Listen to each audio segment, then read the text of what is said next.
Hi, I'm Doug Sweeny. I'm the Chief Marketing Officer at ŌURA. And Doug, what are we going to talk about today? We're going to talk about our brand new brand campaign that's launching today globally called Give Us the Finger. Boom. Doug, welcome to the Breaking and Entering News podcast. Tell the people who you are, what your role is at For ŌURA. sure.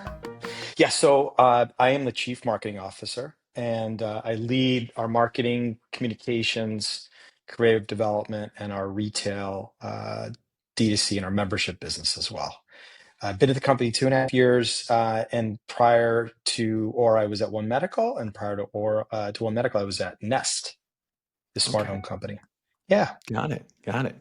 Uh, Now, we're here to talk about the latest campaign, which launches today. Congrats on Yes. that.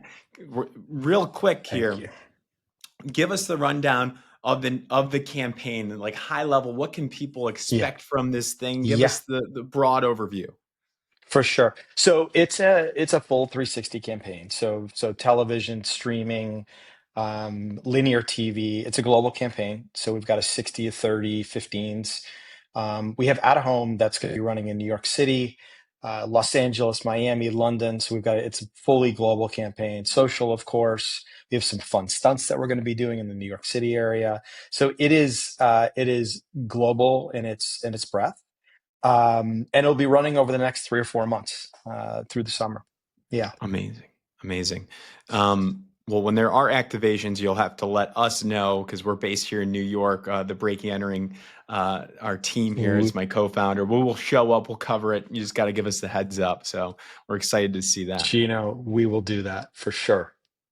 For Amazing. sure. So the campaign itself, I want to understand, like, first off, before we get into the creative execution, Yeah. what is going on in your world? A couple months ago, what was the problem, or what was the thing that you guys wanted to kind of point out to the Yeah. world? What was the brief like that you sent to the ad agency? For sure. So let me step back. Uh, Over the last couple of years, we've focused squarely on the ring, the hardware. And we've used lines like the revolutionary smart ring, sleeker, smarter, made for you. When we launched OR4, we very singularly focused on the hardware itself.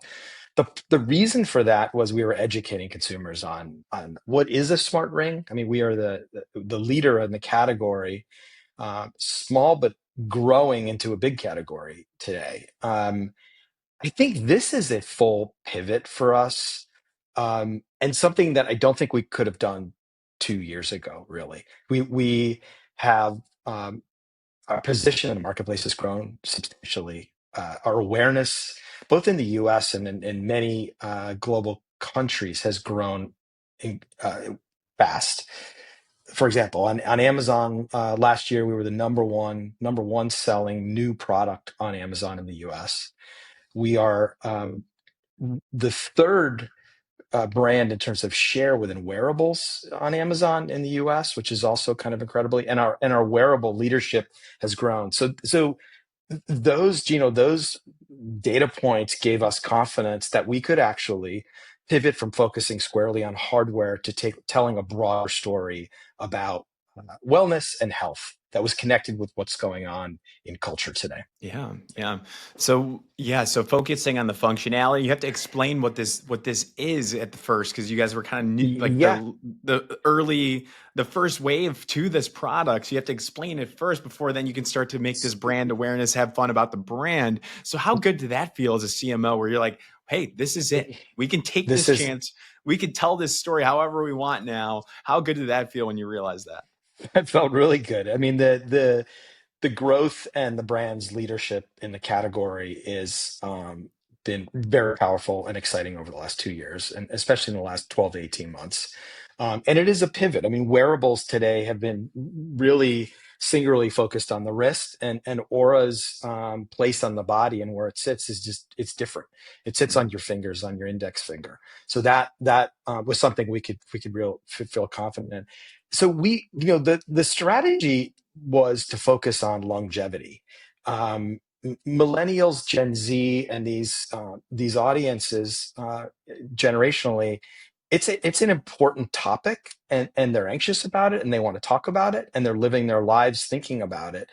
The thing that we did not want to focus on was this idea of going at things really, really hard, right? That there are these sort of fads, if you will, out there focused on longevity. And that's not what Aura is about. We're about small, incremental health steps that could be sleep, that could be activity, that could be monitoring your stress and your overall wellness, that can add up to living a longer and healthier life. It's not about the years, Gino. It's not about, this is not a race to see how long you live. It's about living your best life. And that's very much true to what a product does at its core. Yeah, That yeah. was the name. There's like that guy that's trying to like live to forever right now. I forgot his name. Like that's interesting Right. too in its own world. But no, you're talking about like small fundamental changes to increase your health and your lifestyle for like this longevity for as long as you can, right? Like or to make a better Yes. life, feel better. Exactly. Exactly.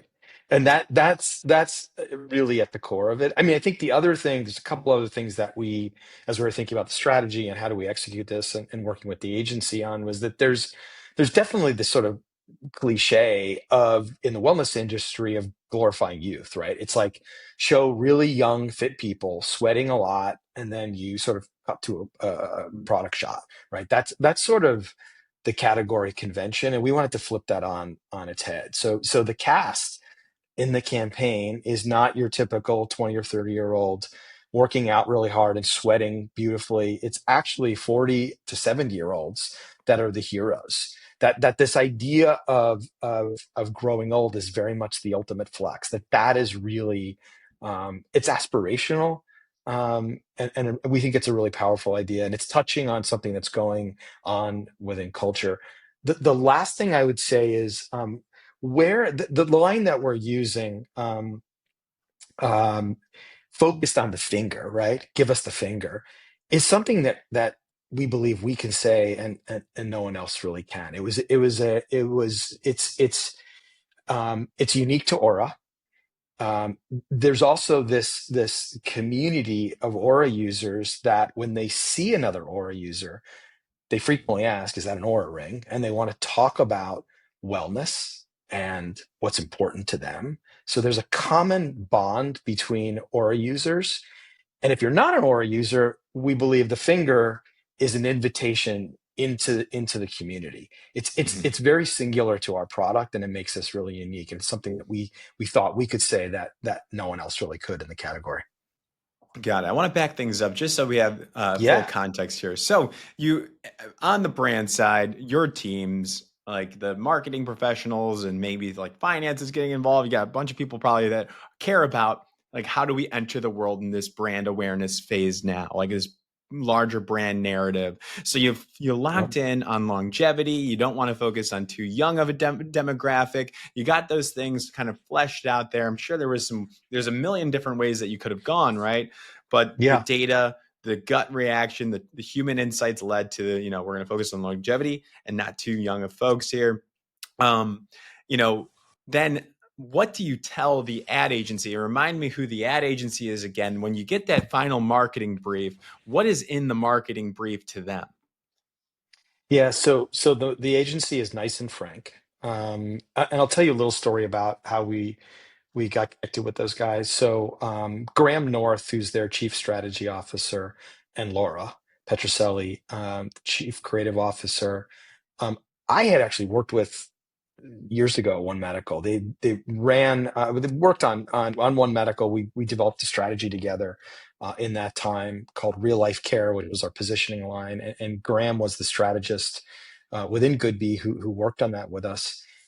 Fast forward to really only 3 or 4 months ago, and our team, led by our new creative director Matt Kipper, brand new to the company, Kelly Spano and Lindsay Belknap, two other marketing leaders, came and said, look, there's this agency that we're talking to who we think has a really modern, simple, and unique way of connecting with consumers, tapping into this idea of longevity focused on the place on our body where this product sits, focused on the community and the tribe, if you will, that lives within Aura users.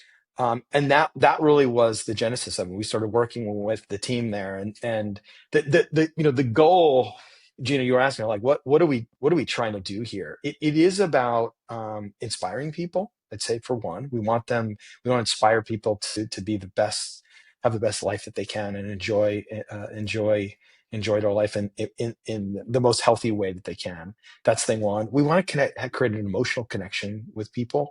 I mean, that is important to us, is create an emotional connection, and b, I say third would be being authentic and true to who we are at ŌURA. That it has to ring true. So this I think the idea and the reason we resonated with it when Nice&Frank presented it, it's very authentic to who we are, and we felt it was something that we could stand behind. Again, that the litmus test is, could any other wearable say this, and we don't think they can. Yeah. No, so this is interesting. So they were kind of proactive about it. It wasn't like a formal brief per se. You kind of met in the Yeah, middle. no, I mean, we briefed. I would say we didn't brief. We actually had credentials calls with a very small group of agencies about it, and selected Nice&Frank after that, just from a team chemistry, the work that they were doing. I think knowing that both Laura and Graham strategically knew directionally where we were going, we actually have a position line and a strategy that we've been using. So we have a foundation that they resonated with. Um, and really that's how it started. And it was, I think it was 2 to 3 months from start to finish in terms of production and getting it out the door. So Wow. yeah. Wow. So kind of like a review then for this project. Maybe it's a longer term relationship, whatever it might Yeah, be. exactly. Yeah. And then you open that up, you saw some different agencies pitch some work for this, whatever it might be, just some conversations, credentials meetings, as you guys say, tissue meetings. I think that's Yeah. another thing Yeah. people say. Yeah. I don't know. I'm not in the agency landscape anymore. I'm just a journalist, right? Right. There wasn't, I mean, I will tell you, we didn't even go to tissue sessions. Like, we did not do in the classic sort of vernacular in the industry of a pitch, right? An Mhm. agency pitch. We didn't actually do that. It was really, what are some of the most powerful work you're proud of? Case studies, talk to the leaders in the agency, and then make a decision about who we Did should you work with. do you guys use like a pitch consultant for that, or you just kind of tap agencies you've already known? No, no, it's agencies we know. I mean, we have a team, we have an in-house creative team who, Okay. like, even the line, the Science of Self-Care line that came from our internal team, from Brian Hamilton, one of our writers on our team. It's a small, nimble. We're concepting work ourselves, and then we're working with outside partners as well.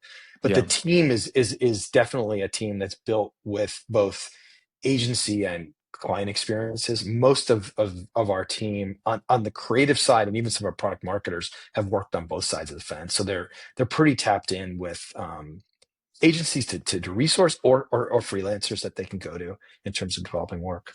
So then how do you differentiate assignments based between like the internal creative team and then an external agency? And maybe I want to assume here. Let me know, Doug. You're quizzing me. I'm quizzing myself. Let me know if this strategy is correct. Is the in-house team for like larger brand blueprint stuff, and then also maybe some lower funnel like digital, like, and I Yeah, don't know. Is it like the long term? Like, when do you bring in the agency? Is yeah, it for like big stunty campaigns where you need fresh creative perspective? You tell me. yeah. That's a good question. I would say it's not always scientific, and it's not like we always have it's not the lines of demarcation between agency and our team are not always entirely clear. I mean, we very much work in partnership with the agency. Um, I would say we usually we also will have projects within a variety of things. Hardware launches. I mean, OR4 is a good example of this, where we did a lot of the work. Goodby actually did the brand work for us. We led most of the product work. They helped on. It was very seamless in terms of the integration. We have writers, designers, art directors and a production team as well. So we're able to do both, but it is a sort of a blended team approach, if you will. When we're Hmm. going out to produce a 30 and 60-second TV commercial, we're typically going to bring in an agency. I mean, that's been our model to date. It's just like standing that up and pulling it off on very rapid timelines at the production quality that we're looking for. We're going to typically bring in an outside team. For OR4, as an example, we had a craft film that told the story from Finland of the craft within our product. We actually executed that end to end on our team internally. It was a Got it. 2-minute film that we produced, so we did that ourselves. But it depends on the scope and breadth of the project. But it's very intertwined in terms of the way the relationship works with the agencies.